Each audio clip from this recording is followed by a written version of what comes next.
What was the first book that you read that you fell in love with?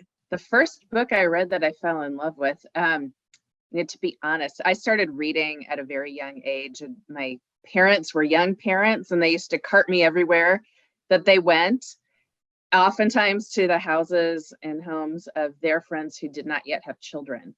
So I started cutting my teeth as a reader on things that were not your typical children's book.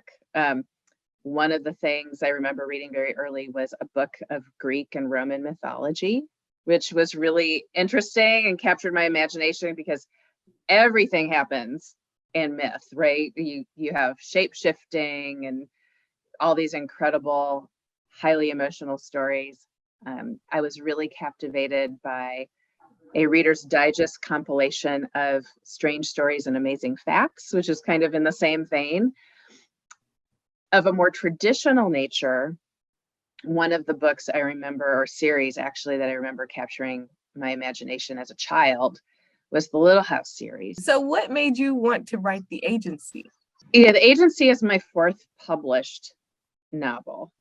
And at the end of my last trilogy, I was literally brainstorming with my children, who are my biggest advisors as a writer, just going through different ideas. And one of them came up with this concept of, what if the nannies to the royal family in England were really spies?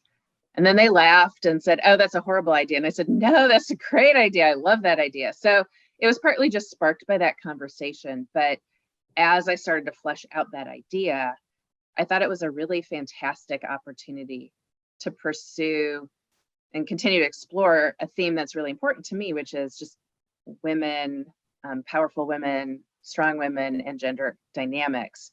You've got a tradition of writing about nannies as characters in literature where it's often very binary, or maybe three types of models. You have, the nanny is psychotic and evil and coming in to disrupt the family.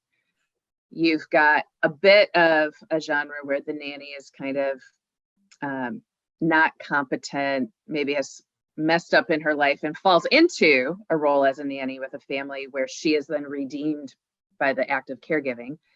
And then you have the more traditional nanny as angelic and perfect, saving the family, like the Mary Poppins type of profile. None of those are very realistic because they're very extreme in how they depict the nannies. And I thought you could have this opportunity to talk about very smart, ambitious, powerful women, and in some cases men in their own rights, influencing families and international events even by virtue of the types of families that they're placed with. So I thought it was a really great platform to explore that theme and then use that to bring other issues like the refugee crisis, for example, or current events to light and explore them in a different way.